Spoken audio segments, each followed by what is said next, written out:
Love for Christ return, கிறிஸ்துவின் மறுவருகையின் மீது அன்பு. கிறிஸ்துவின் மறுவருகையின் மீது அன்பு, அவர் திரும்பி வருவர் இரண்டாம் வருகையின் மீது அன்பு. ஆண்டவராக இயேசு கிறிஸ்துவனுடைய இரண்டாம் வருகை குறித்த எதிர்பார்ப்பு புதிய ஏற்பாட்டில் தான் உண்டு என்று நினைக்காதிருங்கள். அது பழைய ஏற்பாட்டிலேயே அதிகமாக இருந்தது. எடுத்துக்காட்டு யோபு 19ஆம் அத்தியாயம் எடுங்க, ரொம்ப அழகா இருக்கு. யோபு 19ஆம் அத்தியாயம் வசனங்கள் 25 நான் வாசிக்கிறேன். என் மீட்பர் உயிரோடு இருக்கிறார் என்றும் அவர் கடைசி நாளில் பூமியின் மேல் நிற்பார் என்றும் நான் அறிந்திருக்கிறேன்.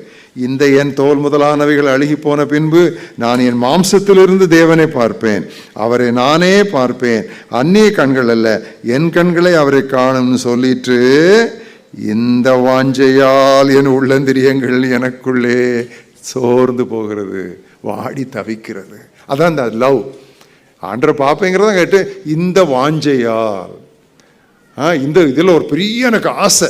So deep down in my heart there are surges of expectation of the soon return of my Redeemer, whom my own eyes will see and behold. இதனால தான் ஆதி கிறிஸ்தவர்கள் ஒருத்தர் பார்க்கும்போது, நம்ம இன்னைக்கு பிரைஸ் தி லார்ட் சொல்றோம், பட் ஆதி கிறிஸ்தவர் ஒருத்தர் பார்க்கும்போது மாரநாதா அப்படின்னு சொல்லுவாங்க. மாரநாதான்னு சொன்னா கர்த்தர் வருகிறார் என்று அர்த்தம். Maranatha is an Aramaic word. கர்த்தர் வருகிறார் என்று சொல்லுவோம். ஸோ நீங்கள் கூட இன்னும் ஒருத்தரை பார்க்கும்போது கர்த்தர் வருகிறார்னு சொல்லுங்க, மாரநாதா அப்படின்னு சொல்லுங்க. ஏன்னா they were living with every moment expectation of the return of the Lord. ஆண்டவராகிய இயேசு கிறிஸ்துவினுடைய வருகை எந்த நொடிப்பொழுதிலும் இருக்கலாம் என்று சொல்லி எதிர்பார்த்த வண்ணம் வாழ்ந்தார்கள். காலையிலே எழுந்தார்கள், என்ன சொன்னார்கள்? Maybe today. இரவிலே படுக்கைக்கு சென்றார்கள், என்ன சொன்னார்கள்? Maybe tonight. காலையிலே சொன்னார்கள், ஒருவேளை இன்று இருக்கலாம். மாலையிலே சொன்னார்கள், ஒருவேளை இன்று இரவு இருக்கலாம். அப்படித்தான் வாழ்ந்தாங்க. பட் நம்ம என்ன செய்யறோம்? கர்த்தருடைய வருகையை நேசிக்காவிட்டால் நாளடைவிலேயே பரியாசக்காரருடைய ஆவி நம்மை பிடித்து விடும். அவர் வருகிறார் என்று சொல்லுகிற வாக்குத்தத்தம் எங்கே? பிதாக்களுடைய காலத்திலிருந்து எங்க பாட்ட தாத்தனாவும் சொன்னாரு, கொள்ளு தாத்தாவும் சொன்னாரு, எல்லாம் இருக்கிறபடி தானே இருக்கிறது என்று நாமும் நம்மை அறியாமல் நம்ம மனசுல நாம் நினைத்து விடுவோம். பிரியமானவர்களே, தாமதிக்கிறார் என்று சிலர் எண்ணுகிறபடி கர்த்தர் தம்முடைய வருகை குறித்து தாமதமாயிராமல் எல்லாரும் மனம் திரும்ப வேண்டும் என்று அவர்கள் மேல் பொறுமையா இருக்கிறார்னு இல்லை, நம்மேல் பொறுமையா இருக்கிறார். நல்லா கவனிங்க. Christ is not slack concerning his promise, as some count it as slackness, but he is patient towards us believers, that all may come to repentance. In other words, என்ன? கிறிஸ்தவர்களாகிய நாம், விசுவாசிகளான நாம் மற்ற எல்லாருக்கும் சுவிசேஷத்தை அறிவித்து விடுவதற்காக அவர் காத்து நிற்கிறார். அப்ப பொறுப்பு எங்கதான் இருக்குது? அவர்கள் மனம் திரும்புதல் இருந்தாலும் நாம் அவர்களுக்கு மனம் திரும்புதல் செய்து சொல்ல வேண்டும். நம்மேல் பொறுமையா இருக்கிறார். வசனத்தை கவனிச்சு படிக்கணும். He is patient towards us. அதனால தான் பவுல் அப்போஸ்தலன் அழகாய் சொன்னான், அந்த நாளிலே என்னுடைய கர்த்தர் எனக்கு நீதியின் கிரீடத்தை தருவார், எனக்கு மட்டுமல்ல அவருடைய வருகையை விரும்பும் யாவருக்கும் தருவார். அந்த I like that word, all who love his appearing. விரும்புகிற யாவருக்கும் அவர் அதை கொடுப்பார் என்று சொல்லுகிறார். பிரியமானவர்களே, உங்கள் கையில் இருக்கிற பைபிளில், இந்த என்டையர் பைபிளில் ஃபர்ஸ்ட் கம்மிங்கை பற்றி, எஸ்பெஷலி ஓல்ட் டெஸ்டமெண்ட்ல ஃபர்ஸ்ட் கம்மிங்கை பற்றி 100 தீர்க்க தரிசனங்கள் மட்டும் உண்டு. ஆனால் முழு வேதாகமத்தில் இரண்டாம் வருகையை பற்றி 300 தீர்க்க தரிசனங்கள் உண்டு.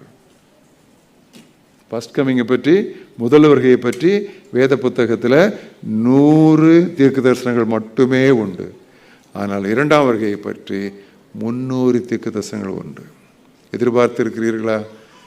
அல்லது அவர் எங்கே வரப்போறாருன்னு சொல்லி நீங்கள் அந்த நாளை, தீங்கு நாளை நீங்கள் தள்ளி தள்ளி போட்டு கொண்டு இருக்கிறீர்களா? கர்த்தருடைய வருகை நேசிப்பு. ஆண்டவரே, நான் நல்ல ஒரு அருமையான பாட்டு உண்டு, பரலோகமே என்று காண்பேனோ. ஸோ அந்த ஒரு பெரிய ஏக்கம் நமக்குள்ள எப்பொழுதும் நம்முடைய உள்ளந்திரியங்கள் எல்லாம் நமக்குள்ள இருந்துக்கிட்டே இருக்கணும். எல்லாரும் தெய்வ சமூகத்தில் எழுந்து நில்லுங்கள். இந்த 7 கேள்விகளுக்கும் நாம் தேவனுக்கு முன்பாக இப்பொழுது நாம் பதில் சொல்ல நம்ம ஆயத்தமாகும். எல்லாரும் எழுந்து நில்லுங்க. ஆண்டவருடைய வார்த்தை எல்லா இருதயங்களும் ஆண்டவருக்கு நேராக உயர்த்தப்பட்டு இருக்கட்டும். தலைகள் தாழ்த்தி இருக்கட்டும். கண்கள் மூடி இருக்கட்டும். மற்றவர்களை நினைக்காதிருங்க. நான் என்னையே கேட்டு பார்க்கட்டும். Do I love the Lord wholeheartedly? நான் முழு இருதயத்தோடு என்னுடைய ஆண்டவரை நேசிக்கிறேனா? Do I love one another fervently? ஊக்கமாக நான் ஒருவரோடு ஒருவர் அன்போடு வாழ்கிறேனா? Do I love God's word delightfully? பிரியமாக நான் தேவனுடைய வசனத்தை நேசிக்கிறேனா? Do I love holiness diligently? பயபக்தியாய் பரிசுத்தத்தை நான் வாஞ்சிக்கிறேனா? Do I love God's servants gratefully? நன்றி உணர்வோடு இறைப்பணியாளரை நான் நேசிக்கிறேனா? Do I love souls compassionately? மனபாரத்தோடு கரிசனையோடு கனிவோடு நான் ஆத்துமாக்கள் மேல் அன்புள்ளவனாய் இருக்கிறேனா? Do I love Christ's return expectantly? எதிர்பார்ப்போடு நான் கிறிஸ்துவின் வருகையை விரும்புகிறேனா, நேசிக்கிறேனா? இதுதான் ஆதி அன்பை திரும்ப பெற்றுக்கொள்வது. இந்த ஆதி அன்பிற்கு நாம் திரும்ப வருவோம். ஆனால் ஆண்டவர் சொல்லுகிறார், பரதேசியில் உள்ள ஜீவ விருட்சத்தின் கனியை அவனுக்கு நான் புசிக்க கொடுப்பேன். ஆதியிலே ஆண்டவர் மனிதனுக்கு ஏதேன் தோட்டத்திலே வைத்திருந்து, ஆனால் அவன் அதை இழந்து போனான். பரதீசை இழந்த பொழுது ஜீவ விருட்சத்தையும் அவன் இழந்தான். ஆனால் இன்று இந்த ஆதி அன்பை நாம் திரும்ப பெற்றுக்கொள்ளும் பொழுது பரதேசில் உள்ள அந்த ஜீவ விருட்சத்தின் கனியை அவர் நமக்கு புசிக்க கொடுப்பார் என்று எபேசு சபைக்கு இயேசு கிறிஸ்து எழுதினார். எங்கள் மகாபிரிய தேவனே, இந்த மாலை வேளையிலே எங்களை நோக்கி வீசிய உம்முடைய ஒளிக்கதிர்களுக்காக நாங்கள் உமக்கு நன்றி சொல்கிறோம். திருவசனம் எங்களை படம் பிடித்து காட்டியதற்காக நாங்கள் உம்மை துதிக்கிறோம். திருப்தி அடைந்த எங்களுடைய வாழ்க்கையை நீர் தட்டி எழுப்பி பரிசுத்தத்தின் மேல் பரிசுத்தம், நீதியின் மேல் நீதி, என்னுடைய அன்பிலே இன்னும் வளர்ந்து பெருகுவது, விருத்தி அடைவது, இவை எல்லாவற்றையும் குறித்து இந்த மாலை வேளையிலே கர்த்தர் எங்களுக்கு கொடுத்த உணர்த்துதலுக்காகவும் எச்சரிப்புக்காகவும் நாங்கள் உமக்கு நன்றி சொல்கிறோம். இன்றிரவு நாங்கள் வீட்டிற்கு சென்ற பிறகு முழங்கால் இட்டு உம்முடைய சமூகத்திலே இந்த கேள்விகளுக்கு உண்மை உத்தவமாய் நாங்கள் உமக்கு பதில் தர எங்களுக்கு உதவி தாரோம். நீர் எங்களை எவ்வளவாய் நேசிக்கிறதுனால் அல்லவோ நீர் எங்களை கடிந்து கொள்கிறீர் ஆண்டவரே.